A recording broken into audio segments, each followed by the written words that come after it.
all for being here. And Core 56, welcome tonight. I'm Terry. I'm obviously not Kelly, filling in for Kelly tonight. But since they gave me the microphone, I'm going to do a quick plug for the Converging Paths small group that's starting. It's going to be a small group starting March 8th that will be discussing Eric's newest book, Gifts of the Dark Wood.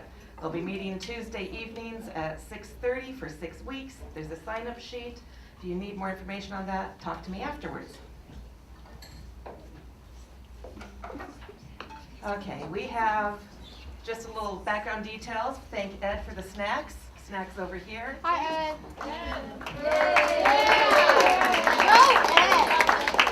We have Jeremy, our barista, so get up Thank and you, get some barista. coffee.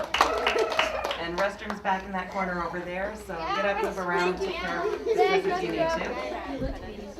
And I need the bottom.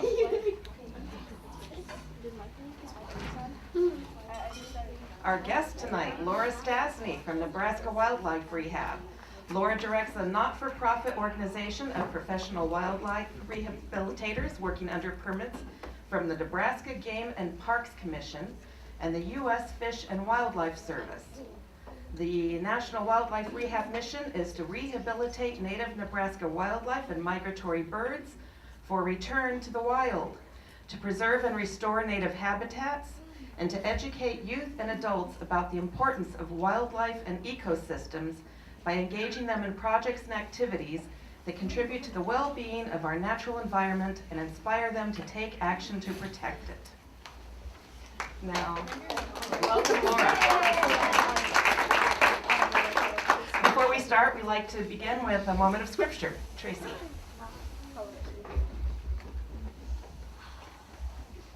This is from the book of Job, the 12th chapter. Ask the animals, and they will teach you, or the birds of the air, and they will tell you. Speak to the earth, and it will teach you, or let the fish of the sea inform you.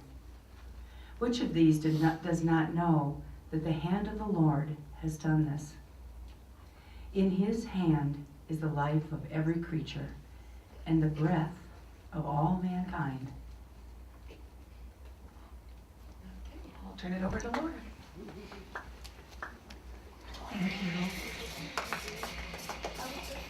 All right, thank you guys all so much for having me tonight. I'm honored to be here. I'm going to talk to you a little bit about Nebraska Wildlife Rehab, who we are and what we do, and then I'm going to launch into a new talk that I've created about lessons that I've learned from wildlife. So first of all, Nebraska Wildlife Rehab is a nonprofit. As she said, we operate under permits from the Nebraska Game and Parks Commission and the U.S. Fish and Wildlife Service. You must have permits to rehab wildlife, and those are the permits that we operate under. As you can guess, a wildlife rehabilitator is someone who provides medical management and care for wildlife until they are able to return to the wild. And that's going to become very important as we talk a little bit later. Our organization has a history of over 30 years of professional wildlife rehabilitation. And a lot of our team leaders take basic and advanced courses in wildlife rehab so that we're kind of on the cutting edge of animal husbandry, medical management of wildlife, and caging and release considerations. We also hold membership in two other organizations, the International Wildlife Rehab Council and the National Wildlife Rehab Association, which helps just to maintain our professional status in the field. She already read our mission, so I'm not going to read our mission to you guys again. But really, part of the reason that we do our work is to ensure that we are teaching people how to value our wildlife and our natural habitats. And I'm going to talk about value later too, and maybe pose a little bit of discussion about how we value what we value. And we want to inspire youth to become educated and become leaders in conservation and the biological sciences. We believe that education is the key to the preservation of wildlife in native areas, that all animals should be treated with dignity and respect, that all wild animals deserve to live natural lives in native habitats, and that youth and adults engaged in volunteer service learn respect for people, animals, and the environment. So we have a twofold mission, and I wouldn't say that one is any more important than the other. I think they're very important to what we do. The first half of our mission, of course, is the animals, and it's what kind of people become acquainted with us because they're searching for help for a wild animal. On average, over the last 6 years, we've handled more than 4,000 animals per year. Just this last year, our numbers topped 5,200 animals. So we had more than a 25% increase last year over the prior year. We don't know if those numbers will hold for this year. It was quite unexpected to have that many more animals last year, and hopefully we're more prepared this year if the numbers really do hold steady at 5,200 or more. Every year we handle more than 10,000 inquiries from the public, either on our website, Facebook, email, telephone. We are the wildlife partner for the Nebraska Humane Society. What that means is that we pick up all wildlife that people drop off at the Nebraska Humane Society daily, all the animals that their officers pick up in the field, and we also train all of their wildlife-facing staff, so their customer service, assessment, and officers on how to humanely handle wildlife. We rely on over 70 volunteers working at our wildlife center and in their homes to accomplish our mission every year. The other half of our mission is education. We do more than 50 public programs every year, reaching more than 1,000 people. And those programs can be about lessons I've learned from wildlife, or they can be about bats, wildlife rehabilitation in Nebraska. We have lots of different topics that we do those on.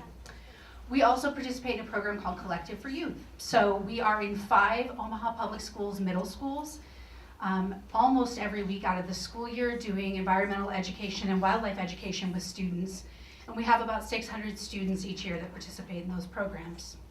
We have a high school science academy that kind of brings college level lecture and field or lab experience to high school juniors and seniors. And then we also have a university internship program in the summer that gives university students hands-on work with wildlife. A lot of those students are going into the fields of veterinary medicine, zookeeping, or wildlife biology. Wildlife rehabilitation is the temporary care of native-born wild animals and migratory birds for return to the wild. This is very key. It's the temporary care of those animals. And going into the rest of my talk, I want to make a few things clear. We know that wild animals are fundamentally different than domestic animals. They are not the same. That wild animals belong in the wild. That people are predators for all wild animals, and that being in rehabilitation with us can be very stressful for them. Wild animals learn their skills by instinct, exposure, and teaching. So by instinct, by exposure to things that they need to know in the wild so that they can learn on their own, and by teaching. And in the wild, who teaches a wild animal what to do? Parents. Their parents, right? Their mom or maybe their dad. But if they're in rehab, that job falls to us. And we also know that the less interaction we have with wild animals, the more successful they're going to be once we release them again into the wild. So I'm gonna launch right in here. I have notes for part of this, sorry guys. So we're gonna launch right in here and say my lesson 1 of the things that wild animals have taught me is that compassion is different for wild animals. So when I first talked to Kelly about doing this talk here, we talked a little bit about care for creation. And I thought about that for a really long time. And of course, when we think about creation, at least when I think about creation, I think of all living things on earth. And we just happen to care for a subset of creation that is very special, and that the techniques for its care are very specialized. So as I thought more about it, I thought, I've learned so many lessons about life from working with wild animals. And I also thought, you know, although one part of my job is to teach young animals what they need to know to survive in the wild, I think I've learned more from the animals than they've learned from me. In addition, the one thing that kept hitting me over and over again as I thought about care for creation, I kept thinking about compassion. And so that's what I want to talk about first in this lesson. So how we express compassion and what lessons we are taught about compassion are completely different from humans and wildlife. So first you have to think about, how do humans experience compassion? So whether it's compassion for another human being or for an animal, we kind of engage with people when we have compassion for them. So we ride this wave of emotion with them when they're somehow sad or going through some sort of tribulation. And you know what? We kind of get something out of it, right? We get a bonding experience with that person. We feel their emotions, we feel more tightly bonded with them, and that makes sense socially for us, to bond with people when we have feelings that we share with them. So, and people tend to be grateful for our compassion, right? If someone gives you some compassion, you're like, oh, thank goodness I'm not in this alone. I have somebody to share this with, and I can get through it with this support system. So I think in that context, I understand compassion and how our faith traditions also teach us compassion. And that compassion carries over really nicely into the animal world when it comes to dogs and cats. So our pet animals have a great affinity for us, right? They get comfort from us. You can like snuggle your pets and tell them how much you love them, and they're comforted by that. Because, you know, over tens of thousands of years, they've come to coexist with human beings and have these kind of mutually beneficial relationships. But when you think about wild animals, it becomes very different, because wild animals, to the letter, are terrified of people, right? And wild animals see people as predators. This has to do with a few different things. Number one, people look like predators. So predators tend to have eyes in the front of their heads, and we look like predators to wild animals. Wild animals also instinctively fear animals that are bigger than them, and we're bigger than most wild animals. And they also fear animals that are different. So wild animals see us as predators. It is in our nature, in how we grew up learning about compassion and how we learn to express compassion, to immediately want to comfort a wild animal when it comes to us, right? So especially new rehabilitators, the first thing they want to do when they get an injured raccoon or an injured woodchuck is they want to snuggle it, and they want to tell it everything is going to be just fine. And you know, for us that makes sense, right? But for the wild animal, that is totally terrifying, right? Please do not snuggle me, you big scary predator. And so all of a sudden, all these natural ways that we have learned to express compassion for other living things have to be just thrown out the window. We can't use those when we're working with wildlife. Because what we're gonna do is we're gonna give that poor little animal a heart attack, right? Or we're gonna force a showdown with a larger animal that feels so threatened by our proximity that they're gonna lash out and try to get away from us. And they do that, of course, to protect themselves and not to be mean. So we end up having to take this step back. If we are good wildlife rehabilitators, and if we truly believe in the work that we're doing, and that we want to return these animals whole and intact into the wild, then we need to evaluate how we see and how we express compassion. So we realize that treating wild animals with compassion is often the total opposite of what we were programmed to do. Being compassionate to a wild animal means you just don't force yourself upon it, that you provide for its needs, food, water, shelter, medical care, medicine, without forcing it to be in your presence all the time. That is what is compassionate when you're dealing with wild animals. Now, some people are going to say, hey, Laura, I raised this baby squirrel from a tiny, tiny baby, or this baby raccoon. And this squirrel or this raccoon, it loves me. It thinks that I'm its mom, and it is not terrified. But if we go back to the premise that wild animals belong in the wild, and they belong in the wild for everyone's sake, then we know that habituating them in this way and making them that used to people is not just unkind, it is absolutely cruel. So we know what's going to happen here. If you habituate a wild animal like that and then you release it into the wild, it's going to approach somebody that is not so kind and not so compassionate. Or maybe we're not going to release that animal. We're going to keep it in a small cage for the rest of its life. A wild animal that normally has many square miles of habitat is going to be confined in a tiny cage. Or, in even more extreme cases, people are going to be like, hey, this raccoon's my pet. And they're going to let it loose in their house. And guess what happens when raccoons are loose in your house? Everywhere. Oh my goodness. They destroy things. And when they hit maturity, they get aggressive. Okay, this is normal behavior for a wild animal. But you know what happens when people have a wild animal destroying their house or that gets aggressive? They dump it outside. They dump it outside without any skills to survive in the wild. And then we end up having problems there too, right? That's not kind, that's cruel. So we learn about compassion from a distance, and not from a shared bonding experience with our animals, but from the satisfaction that we know that we did the right thing by the animal. I have animals from a decade ago that I still think about. I think, did they make it? And these are usually animals that I have some sort of memory of, so I got them in an unusual way, or they had an unusual injury, or maybe they were the first of any type of animal that I had and I think about them a lot. I mean, not only do I think about them, I dream about them sometimes. And they all taught me something, and they taught me some of the lessons that I'm going to talk about now. But they also taught me that I did my best and that there is joy in sharing an experience with a wild animal, even if it's from a distance. Some of these animals are going to teach us multiple lessons too, and you'll see that as we go through here.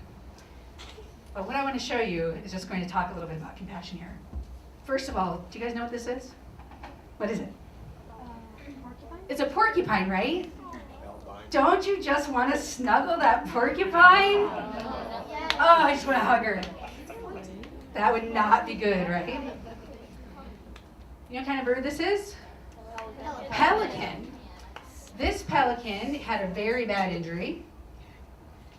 And let me see if I can show you how she responded when I tried to approach her.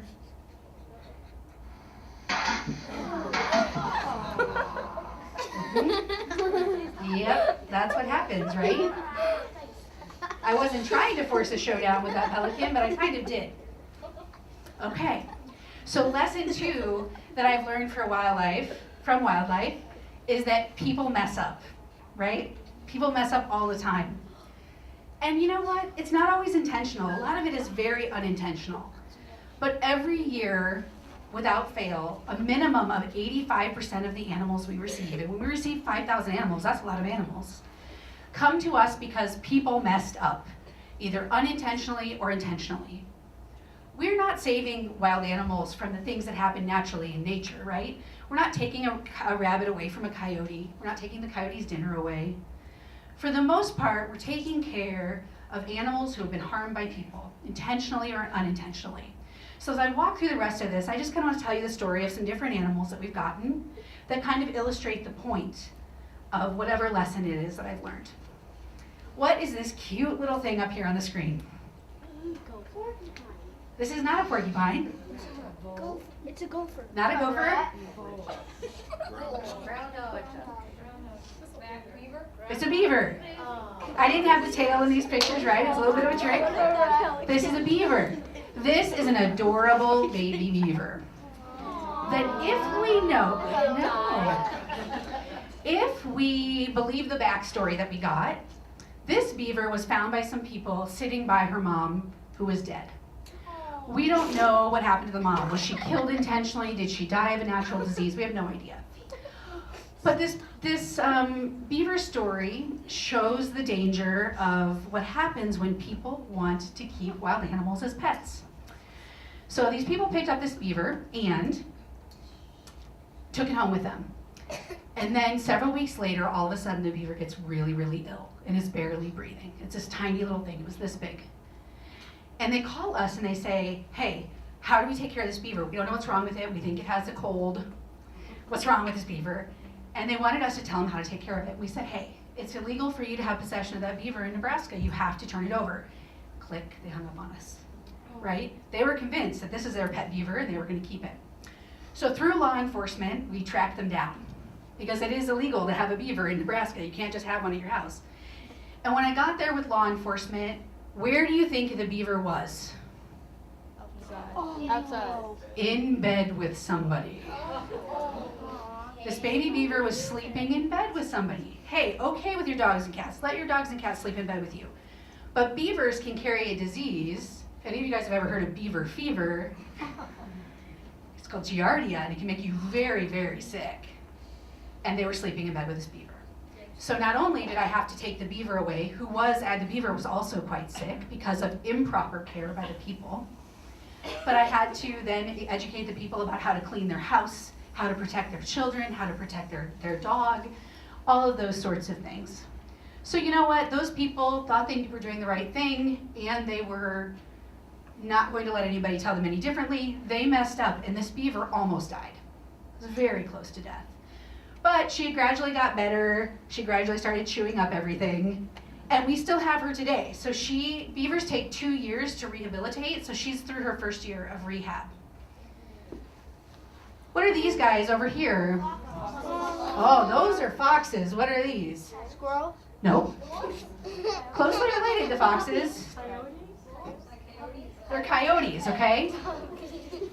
These coyote puppies were in a den, and a farmer saw the mother coyote near his property, and he shot her and killed her because he doesn't like coyotes. Well, then he realized, oh my gosh, it was a female coyote, and she has puppies in that den. And then he felt so bad. So that's how we got these puppies. They were robbed of their mom because somebody decided to shoot her. These guys have a similar story. Those foxes were brought to us when somebody saw foxes on their property and were worried that the foxes were going to get their chickens. And so they set out a bunch of leg hold traps. They caught a female fox in a leg hold trap and shot her, and then realized there were fox kids behind. And that's how we ended up with those puppies. So you know what? Had those people had it to do it over again, they wouldn't have put out traps and they wouldn't have shot the mother coyote. But in this case, they messed up and we got these animals. This coyote puppy, somebody wanted to keep as a pet. So it's a combo. They wanted it as a pet, and they made a mistake. They made a big mistake. They tried to run this coyote down and catch it with a four-wheeler. And you know what they did? The coyote cut in front of them and they ran over it and broke its leg. So then they tried to keep it, and then they realized the injuries were so severe that they had to turn it in. Coyotes don't make good pets. They're wild animals. We had to repair this animal's leg, and we released her last fall. And this is my final illustration of how people mess up. This big, beautiful raccoon came into the Nebraska Humane Society one day, and they called me and they said, Laura, this raccoon is weird. It is not afraid of anything. It keeps trying to reach out when people walk by it. And I got there and I looked at this raccoon. I'm like, this raccoon was raised by people. It's completely tame. And I'm like, I bet it was somebody tried to raise it as a pet, right? Well, I learned one of the problems that they maybe had when keeping it in their house while I was on my ride home. It was a very hot day. It was about 100 degrees outside. And I had the raccoon in the back of my station wagon. It was way at the back. It was probably hotter back there than it was, of course, up by my air conditioning. And I was driving down 72nd Street during rush hour. And all of a sudden, I see a raccoon head pop over the far back seat. And I'm in rush hour. I have no gloves, I have no tools with me, and I'm driving. And I grabbed some papers and thought, I'm gonna hit this raccoon with these papers and try to drive it back. And the raccoon comes over the first seat, looks around a little bit, comes over my front seat, right in between, right next to me, and I'm banging it with papers, going, oh my gosh, it's gonna bite me, it's rush hour, I can't pull over. And this raccoon gets into my passenger seat, it totally ignores me hitting it with papers, which are the only things I had, right?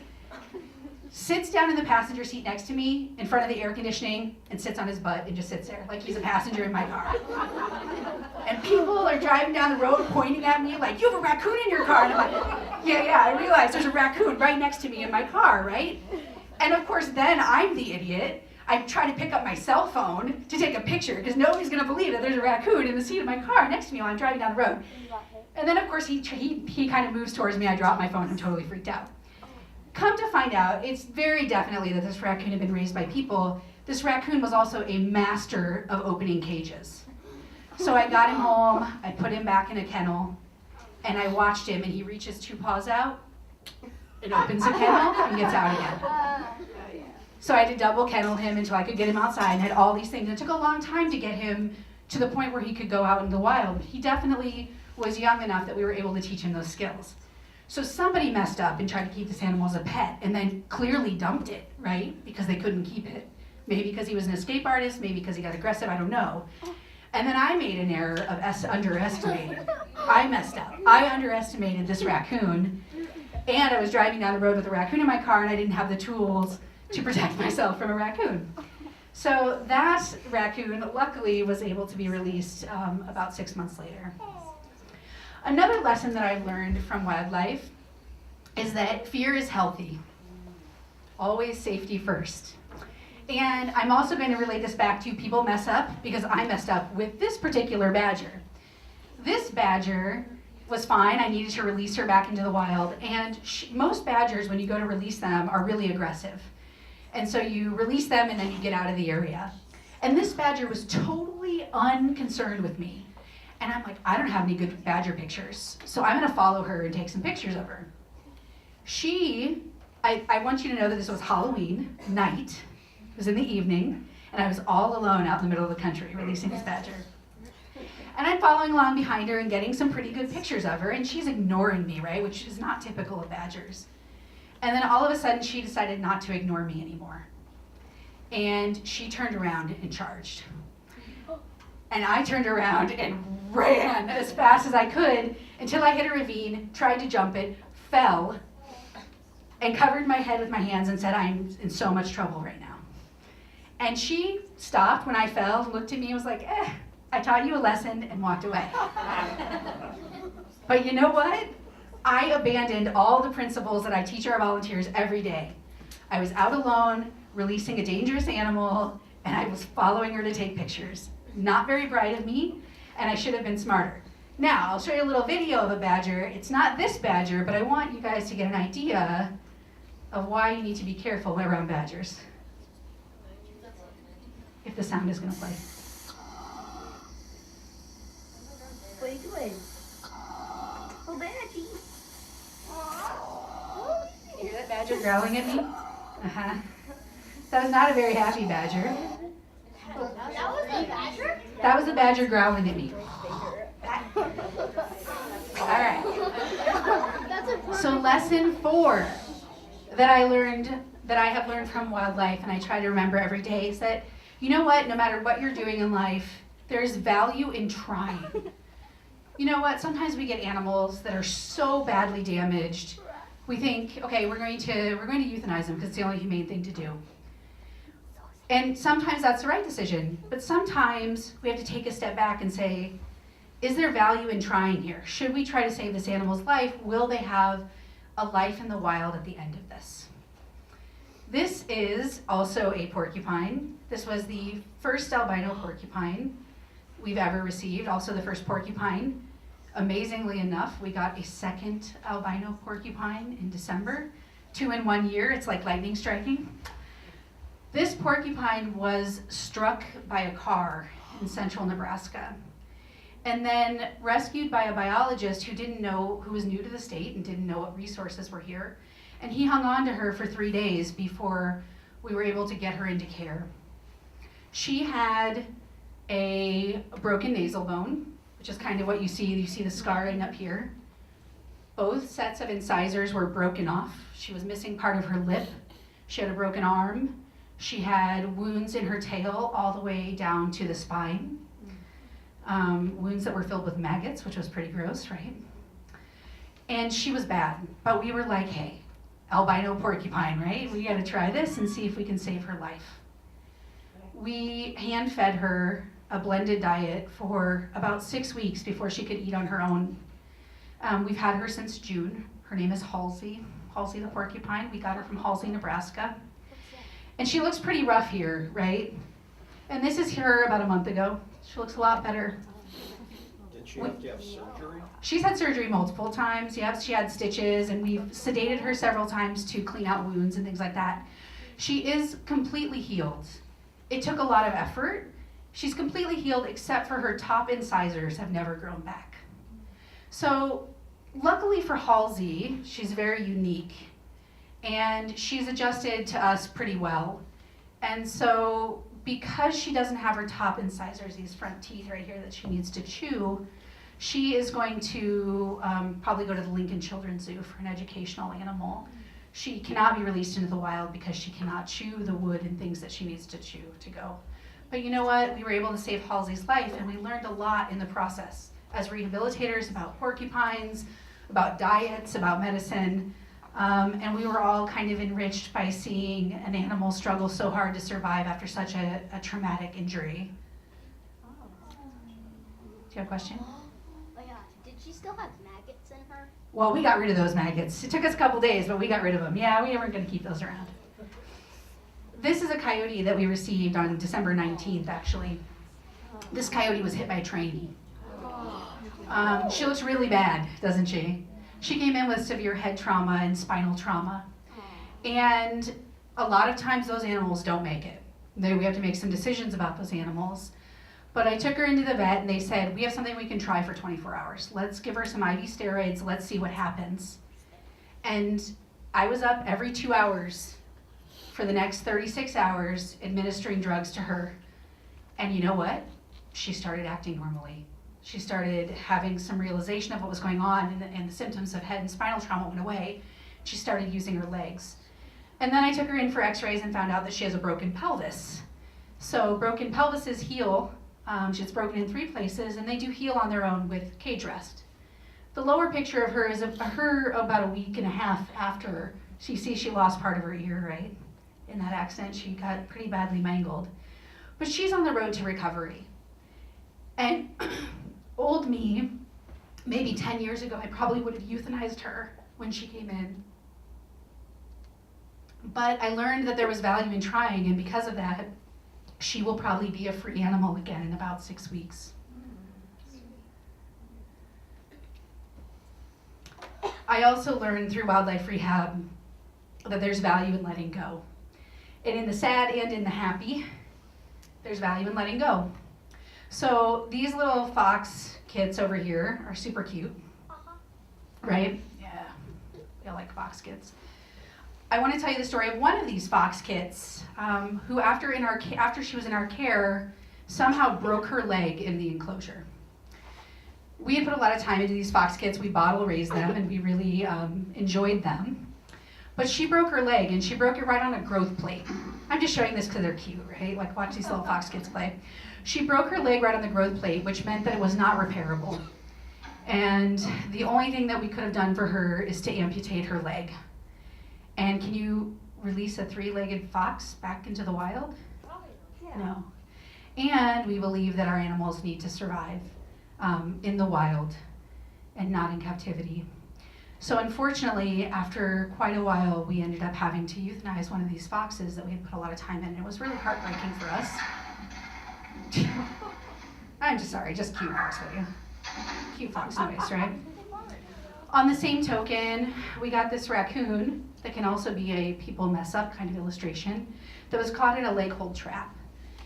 And I felt really bad for this raccoon. It was caught in a leg hold trap right in the middle of the city where it was illegal to trap. And I took her in and tried to have her leg repaired. And we did repair the skin on her leg. And I thought, oh, I'm really happy that we were able to help this animal. But in the end, she had had so much nerve damage that she couldn't use her paw. And raccoons need both of their front paws to survive in the wild, and we had to euthanize her too. And this was a tough lesson for me. It took me a while to be able to let go of that animal in my heart. This is the first baby badger that I ever received, the only one I've ever bottle raised. I was pretty fond of this baby badger. This baby badger was fond of nobody but me. But this one's rehab process was quite long. I got it in April and it wasn't released until September. And I was its primary caregiver and very attached to it. You try not to get attached to the animals that you work with, but there are the ones that stay with you. And this is him on release day. That was a hard one. I dreamt about him almost every night for the first month after release. And I have animals like that stick with me, and I think about them a lot. But I was just out at his release site this summer, more than a year after his release, and I was seeing a lot of badger sign in the area that we released him. So that gives me hope that he survived in the wild and that he is succeeding where he was released. But it's hard to let go, right? You don't have to let go of your dogs and cats, but sometimes you have to learn how to let go of things in your life. And that's what this badger taught me. Lesson 6 is that all animals have value. All animals, not just all domestic animals, all wild animals. And this brings up the greater question of how do you value value? What do we value as people? And you know, I put up some pictures here of some animals that people often don't value, or they call less, and they don't seem like they value them very much. What are these ones in the lower left-hand corner? Nope. Rabbit. Baby bunnies, right? What's the value of baby bunnies? I'm going to say that all animals have value for their own sake, just like I believe all people have value for their own sake. They all have a place in this world, and they all have a role to play, and I honor them for that. But baby bunnies are low on the food chain, right? We need them for a lot of our other animals, like our coyotes and our foxes, to survive. So they have a place in this world, and we take care of them for that reason. What's the guy in the right-hand corner? Possum. So cute. So cute. Possums, of course, are not as scary as everybody thinks they are. They're actually these solitary, clean, actually very docile animals. They're not really aggressive. They like to show you their teeth. They have more teeth than any other mammal in North America, but they're really docile. And they eat things like rotting meat, and they eat ticks that cause Lyme's disease. They eat rodents and other things that we don't like. And they don't congregate, and they don't infest areas, and they don't do all these things. They're actually these beautiful, docile creatures that we love. And there are only marsupial, of course, in North America as well. Upper left-hand corner. It's a vole. It's a meadow vole, but yeah, it's like just like a mouse. Like tons of people hate mice, right? But then there's a whole other sector of people who like to bring us mice to rehab. After they kill the mom, they find the babies and they want us to rehab them. Once again, another example of valuing life for life's sake, right? If somebody brings us an animal in need, we're going to help it. Also another animal that serves a very important part of the food chain. And in the lower right-hand corner, it's a bat. Does anybody know what kind of bat it is? We have 13 different kinds of bat in this state. What? It's not a fruit bat. All of our bats are insect eaters. It's called an eastern red bat, tree-dwelling bat. Why are bats important? Why should we value bats in our ecosystem? Mosquitoes. These guys are insect eaters, right? They can eat up to 10,000 insects in one night, one single bat. They're so important to our ecosystem, and there are so many threats to bats across the world today that it's one of these animals that we should be paying close attention to what's happening to all of our animals across the globe. But bats are incredibly important. We need to pay attention to what's happening to them. The final lesson I have tonight is do what you love and give back, and that we're all in this together. So I'm incredibly fortunate that I'm incredibly honored to get to travel on this path with wildlife from the time that they're born and orphaned or they're injured, and to bring them to a point where they can return to the life in the wild that they deserve. And I'm also very fortunate that I am able to make ends meet doing so. But I volunteered for this organization for many, many years, and I continue to volunteer for other organizations. I mean, I would love it if everybody wanted to volunteer taking care of wildlife, but I don't think that that is the lesson that you should take away. I think the lesson is find something that you care about. Jump in, give it your whole heart, and give back to your community.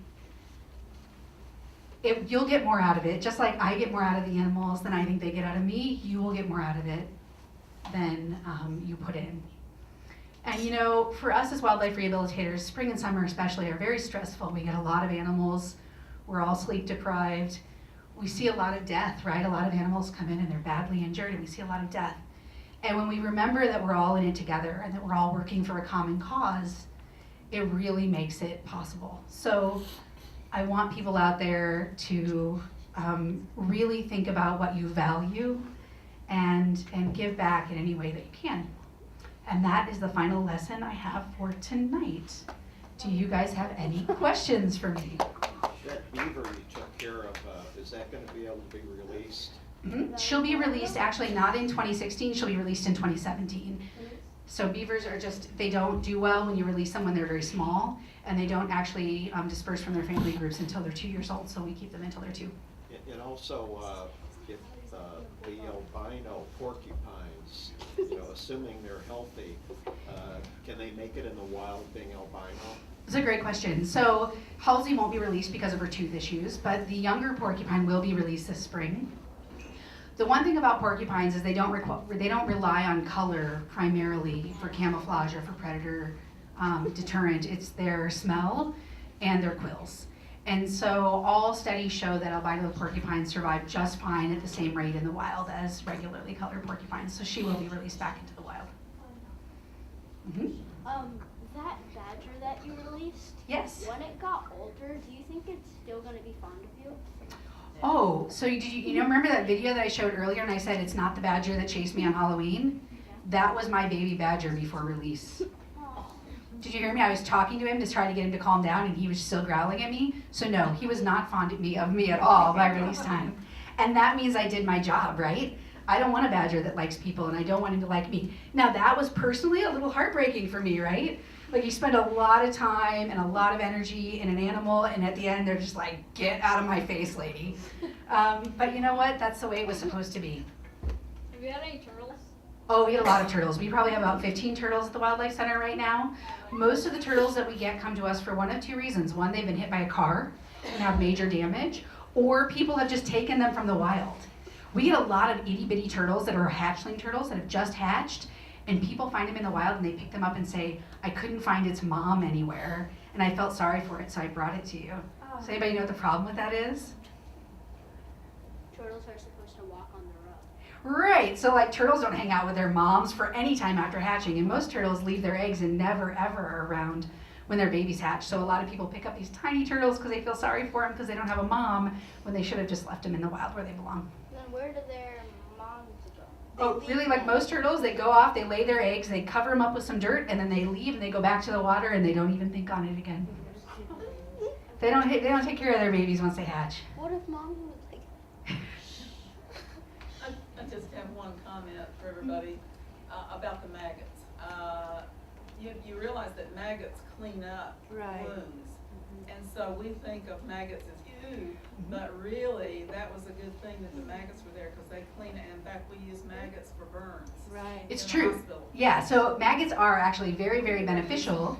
The problem that we run into with wildlife, and so when we use them in human medicine, we put them on and then we let them do their job and then we take them off again. If you leave them too long in a wound, they create metabolic byproducts that make an animal sick, right? So that's why we picked those maggots, but she's totally right. It's good that we pulled it was good that the maggots were there to begin with because they got rid of a lot of the dead tissue and facilitated healing in this huge wound that we had on this porcupine. Okay, I have another comment about the possum. My husband has an MG, and it's outside the house, covered up under a shed roof, open. And in the springtime, when he opened it up, the wires were all chewed. Oh. We thought, nice, okay. It was a possum living in the wheel well. Yeah, so the And to get it possum, out, he said, we called the humane society. They said, it'll get out. No, it didn't. And so you're banging on it. He ended up having to use water. I said, you're going to have to use a hose to get the possum out of the car. I bet you had a dual problem there. I mean, it was a great shelter in the winter, right? With like a covered top and a covered car. Your possum was living in your wheel well, but I bet you also had squirrels. Squirrels are the ones who chew all the wires in cars. That is a very common issue in the spring. Like people will not drive a car all winter and they pop the hood. They can't start their car in the spring, so they pop the hood and there's a big nest of baby squirrels underneath there. So that's a really common thing that happens every year. If, hypothetically speaking, someone may have brought you baby grackles, Uh-huh. and the small child with them gave it a name, would you know if that grackle made it? Was it this year? Bummer. This, like in 2015? Yep, What was the grackle's name? Chippy. Well, Chip was the Chippy. first one and Chippy was the second one. I don't remember, but We made two separate trips. if you email and let me know your name and around the time you brought it in, I can look it up by address and tell you if they made it or not. Just so you know, we banished those parents from our yard because they obviously were bad. They were not taking care of their babies. Maybe they had a bad nesting period or something. Did they say that three-legged coyote couldn't be released? Three-legged fox. He couldn't be? No. Why not? Because as wildlife rehabilitators, our goal is to put an animal back into the wild whole without a deficit. So in wildlife rehabilitation, we also don't put any non-reproductive animal back out into the wild because that's part of their role in the wild.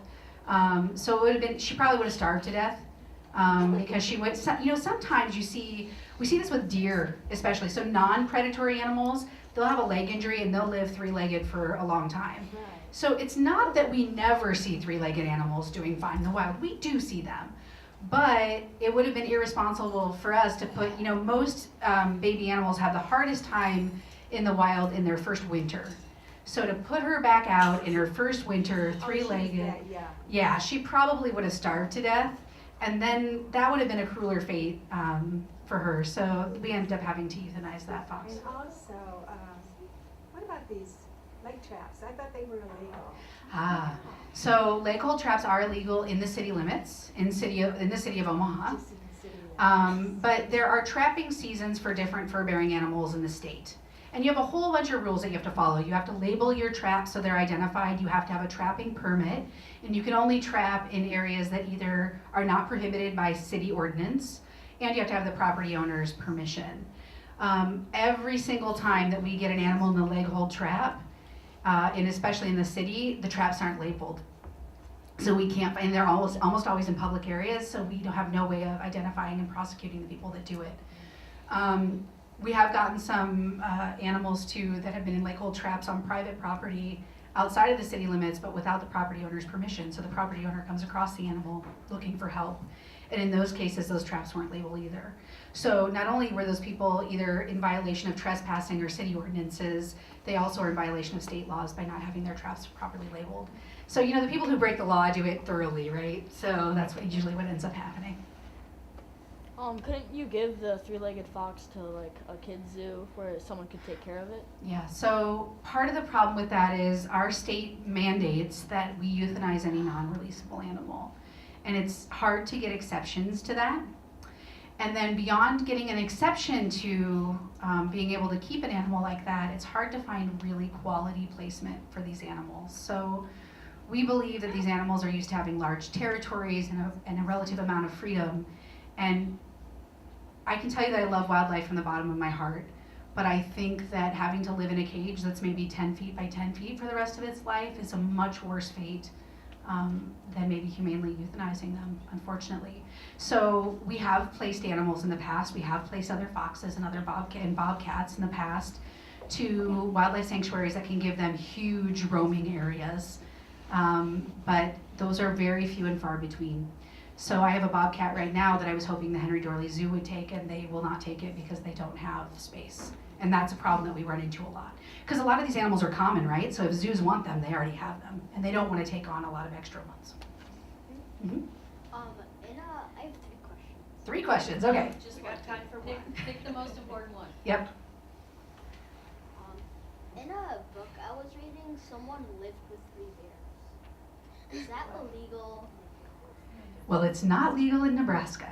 No, let me tell you, it's really cute, right, in books for us to, either in fictional books to see these stories, or every once in a while you see the story of a person who lived with a wild animal and nothing went wrong and everything was great. Those are the exceptions to the rule. I work in an industry where dozens of times every year I see the mistakes that people made with wild animals trying to make them pets. And they realize their mistake later on. For example, right now I have a squirrel that somebody brought home with them from Georgia as a baby. So they've already violated a bunch of laws by bringing a wild animal across state lines from Georgia to Nebraska. And then they were letting the squirrel live loose in their house. When I walked into that house, there was stuff chewed up all over the house. But guess what happened? Guess why they called us? The squirrel started attacking people. Now, was that a mean squirrel? Totally not. The squirrel was defending its territory. The squirrel was, mature and was looking for other squirrels. So the squirrel was doing what squirrels do. but they really put this animal in a bad position. And so now I have to work like heck with the state to try to get them to either let me transfer the squirrel back to Georgia, which Georgia probably isn't going to allow, or because we have that species in the state, can we release it here? Or can I find a placement for it because I feel sorry for this squirrel? But those people did so much damage in trying to make a squirrel a pet. And the only one that suffers from it is the squirrel. So really, if we care about wild animals, we leave them in the wild where they belong unless they need our help. And then we return them to the wild once we've healed them. Spring is coming. What do we do with baby birds that we find? Oh, that's an excellent question. So baby birds, little naked baby birds, we return, if they're out of their nest and we know where the nest is, we return them to the nest and we watch from a distance until their parents return. We make sure their parents are still feeding them. If there's been no storms and nothing else has happened and we find baby birds on the ground that have all of their feathers except for their tail feathers and they have energy and they're hopping around, we leave them alone. So baby birds learn how to fly from the ground up, which means that they're going to spend about a week on the ground and their parents will follow them around and their parents will feed them. So what I tell people is do not kidnap those birds. You leave them where they belong. If they're in a yard with dogs, you can simply pick them up and move them outside the yard because their parents will follow the sound of those little baby birds' voices, okay? If a bird is injured at any time, you always call us and we'll help an injured bird. Will touching the animals, will the scent affect their parents? Great question. So absolutely not. You can now never touch a wild animal unless it's absolutely necessary. However, if it becomes necessary for some reason that you end up touching a wild animal, its mother will not reject it if it smells like a human being. Animals are smart enough to know that that's their baby. And in fact, a lot of birds don't even have a very highly developed sense of smell. So they're really going on sight and sound recognition of their own young. And they will take care of their babies, even if they've been touched by people. If you buy or build a bat house and you live in the middle of Omaha, and you put it up under the eave of your house, is it a pretty good chance that it'll be occupied? You'll get a better chance of it being occupied if you put it on a pole that gets 8 hours of direct sunlight. So bats are very heat sensitive. They need to stay warm in order to stay active. And a lot of times on the sides of houses, it's easier for predators to get into bat houses, and so bats will avoid those houses. But if you paint your bat house a dark color, you put it on a pole that's at least 8 feet up, usually it takes a couple of years, but you could usually get bats around here, especially in the city of Omaha. Okay. Help me thank